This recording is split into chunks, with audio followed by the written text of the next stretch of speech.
Vocês certamente já ouviram falar das milícias. No Rio de Janeiro, elas são uma palavra corrente, fazem parte da experiência cotidiana dos cariocas, dos fluminenses. Esse fenômeno está se estendendo para o Brasil, já não é exclusivamente fluminense ou carioca. E de que se trata? Nós estamos falando de policiais na ativa e alguns inativos que dominam um determinado território pelo poder das armas, pela força, impondo taxações ilegais a todas as atividades econômicas praticadas nesse espaço que está sob seu controle. Todas as atividades econômicas que vocês possam imaginar, impondo monopólio. Então, por exemplo, na venda de gás, é preciso comprar naquela loja da milícia, com preço elevado, imposto artificialmente pela milícia, o acesso à luz, o acesso à água, o acesso à TV por assinatura, tudo isso é mediado, é controlado, é submetido ao domínio miliciano.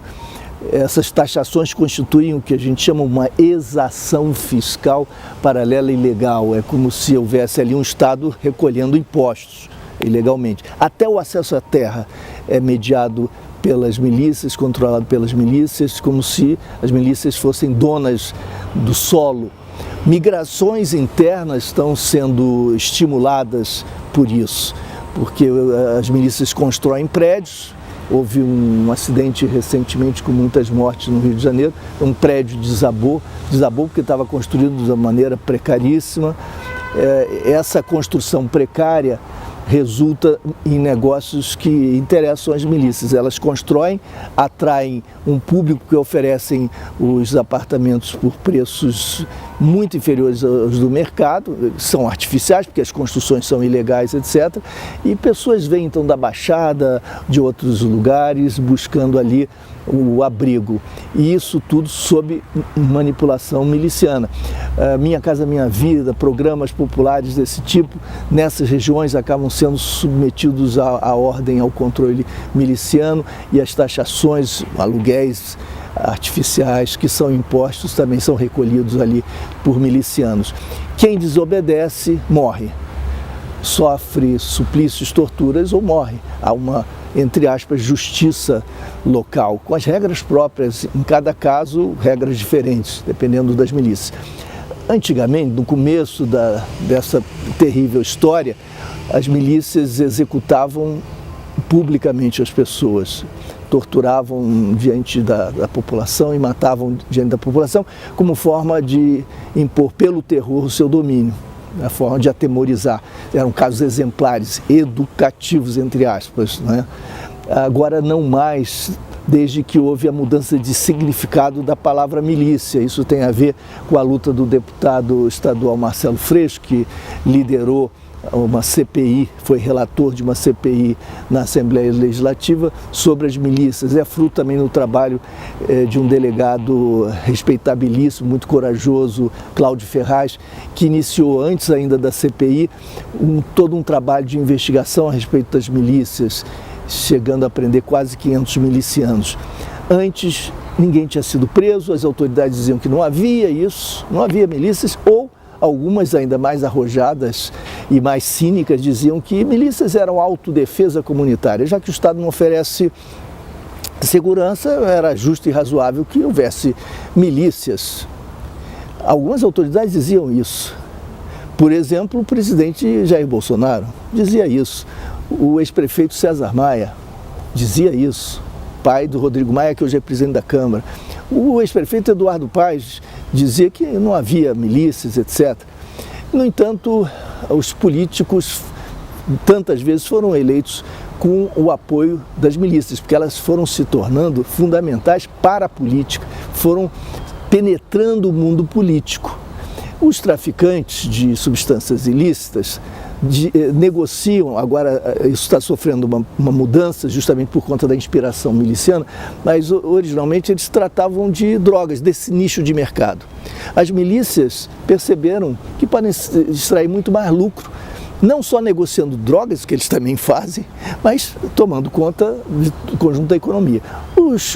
Os traficantes vendiam acesso, alugavam acesso a candidatos em períodos eleitorais, acesso ao território sob seu domínio. Então, alguém quer ir a essa favela, o dono do morro impõe um preço, você pode fazer campanha lá nessas condições, pagando isso ou aquilo.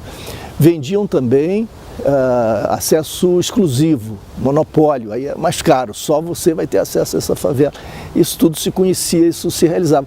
Mas não havia pretensão de infiltração na política. O traficante tinha lá a sua área de atividade e pronto. Nenhum conhecimento da política, interesse pela política, ligação com a política, salvo excepcionalmente. As milícias não. Veja, nós estamos falando de policiais, homens maduros, com mais experiência, com mais conhecimento. Eles perceberam que eles podiam se candidatar diretamente, não só vender voto, vender acesso, se candidatar e se impor aos territórios, atemorizando a população, dizendo que teriam acesso aos votos, seriam capazes de descobrir quem votou em quem, etc. E dessa forma garantindo suas próprias eleições e reeleições. Então começaram a penetrar diretamente o mundo político. Além disso, estabelecendo relações orgânicas e íntimas do ponto de vista político com candidatos, com partidos. Então, no Rio de Janeiro, isso aconteceu tantas vezes. O filho do presidente, que hoje é senador, por exemplo, condecorou vários milicianos depois deles terem sido condenados, alguns deles, como milicianos. Ou seja, uma condecoração à milícia, ela própria. O presidente Jair Bolsonaro dizia, quando deputado, que os grupos de extermínio eram bem-vindos, que as chacinas eram bem-vindas porque ajudariam a limpar o Rio de Janeiro dos bandidos. Há um pronunciamento dele que está no YouTube em que ele diz, olha, isso que houve na Bahia, ele se referia a uma chacina na Bahia, é bem-vinda no Rio de Janeiro, essa prática é bem-vinda. Se esse grupo de extermínio quiser vir para o Rio de Janeiro, é bem-vindo, porque lá não há segurança pública, então nós vamos convidar esses grupos para que executem os, entre aspas, os bandidos. Então, esse estímulo oficial à prática de execução extrajudicial começa a sobrepor, deixa para nós muito clara a sobreposição entre a violência policial na base e a organização miliciana como grupos de extermínio e depois como grupos de domínio territorial e como grupos políticos. A interpenetração entre esses registros todos. E vejam duas formas mais importantes, a meu juízo, de formação, de gênese das milícias. É importante a gente conhecer a origem, não a origem histórica necessariamente, mas a origem lógica, a origem que nos permite compreender a dinâmica geradora do fenômeno, que é também, em parte, a história do fenômeno. Há duas principais origens para as milícias no Rio de Janeiro. A primeira delas, a autorização para matar. Quando a autoridade superior, governador, comandante-geral da Polícia Militar, chefe da Polícia Civil, secretário de Segurança, não importa. Quando a autoridade dá licença ao policial na ponta para matar ilegalmente, sem que seja uma questão de legítima defesa, nós não estamos falando de legítima defesa, que por definição é legítima em toda a parte do mundo, de acordo inclusive com os princípios dos direitos humanos. Para todos os seres humanos, a defesa da própria vida se justifica. Nós estamos falando de execução. Quando há autorização para o policial na ponta executar, oferece essa licença ao policial, oferece-se também a licença de não fazê-lo. Se ele tem autorização para matar, tem também autorização para não matar. O que isso quer dizer? Quer dizer que quem vai decidir isso será ele diante do suspeito, cobrando do suspeito o preço de sua vida, o valor de sua vida. Quanto vale a sua vida? Eu posso não te matar, eu posso matar se não me custa nada, posso não fazê-lo. Quanto você me dá por isso? A vida não tem preço. O suspeito reunirá tudo que tem e que não tem para oferecer ao policial. Essa é uma moeda que se inflaciona rapidamente e que é uma fonte extraordinária de corrupção. Vocês imaginem, toda uma economia nasce aí, nasce da brutalidade policial letal. Então nós estamos diante de um quadro que acaba promovendo desdobramentos. Número um, anarquia institucional, porque esses grupos de policiais, que são então matadores, se aglutinam isoladamente, se autonomizam relativamente à instituição, formam seus nichos para matar, para vender a vida, depois se tornam grupos de extermínio e eventualmente vão se convertendo em milícias. Portanto, quem acha que a autoridade mais firme, mais forte, que autoriza a execução, é aquela que vai garantir a segurança da população, está comprando gato por lebre, está se enganando. Isso produz anarquia, degradação institucional, associação entre crime e polícia e depois milícia, que é o fim de todo esse processo, é mais violência, mais crime, mais insegurança. Segunda origem, o que nós poderíamos chamar gato orçamentário. Gato é a conexão entre o legal e o ilegal, é uma palavra usada no Rio de Janeiro. Então, o gato net é a ligação ilegal com a TV paga e assim sucessivamente. E existe o gato orçamentário, que se dá da seguinte maneira: o orçamento público, isso não só no Rio de Janeiro, apesar de ser enorme na área de segurança, é insuficiente para pagar salários dignos à massa policial. E os policiais, então, são como que instados a buscarem o segundo emprego, o bico. Isso acontece com todos nós. Esse é um movimento honesto de quem busca qualificar, reduzir problemas e melhorar as condições de sua família. Absolutamente natural. E os policiais, como todos nós, vão buscar fazê-lo na área de sua expertise, da sua especialidade, que é segurança. Então eles vão buscar um segundo emprego na segurança privada. Isso é ilegal porque há um conflito de interesses, evidentemente. Quanto melhor for a segurança pública, pior irá a segurança privada e vice-versa. Então esse conflito de interesses torna ilegal que o policial, agente da segurança pública, se dedique à segurança privada. Mas isso ocorre, e ocorre por motivações, eu diria, honestas a despeito da ilegalidade. E muita gente, e muitos trabalhadores policiais, ocorre de uma maneira razoável e honesta. O Estado, o governo que ocupa o Estado, sabe perfeitamente o que está acontecendo e lhe interessa que aconteça isso, porque está terceirizando a responsabilidade pelos salários. Ao invés de aumentar os salários, ele está permitindo uma complementação paga por outrem. Então, lava as mãos, ótimo, menos pressão sobre o orçamento público, menos demanda política, menos problema. E o Estado se justifica dizendo, isso não é matéria nossa. Segurança privada é matéria atinente à esfera de responsabilidade da Polícia Federal, o que é verdade. Mas os governos poderiam reivindicar por acordos a responsabilidade por esse setor. Isso até já foi feito uma vez, mas os governos não se interessam por isso. A Polícia Federal não tem gente suficiente, não tem recursos materiais e humanos para se dedicar a isso, nem interesse. Porque isso é um vespeiro, não querem meter a mão nesse vespeiro. São milhares e milhares e milhares de pequenas empresas ilegais, de pequenas agências ilegais, informais de segurança, que atuam no estado do Rio e no Brasil.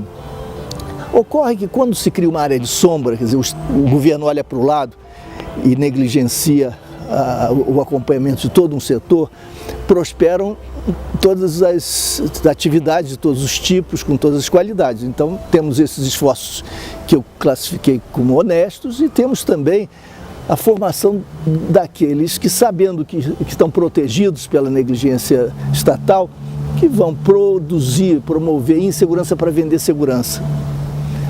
Querem vender segurança, dizem, não, obrigado, aqui não tem problema, a rua tranquila, aí a rua deixa de ser tranquila.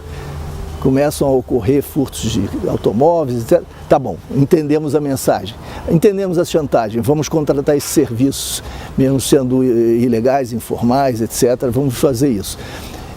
Até a formação das milícias. Essa área de sombra permite a criação dessas agências que geram insegurança para vender segurança, grupos de extermínio que se formam também com interesses comerciais, até a organização dessas máfias que exercem o poder local sob a forma das milícias armadas, das quais nós falamos.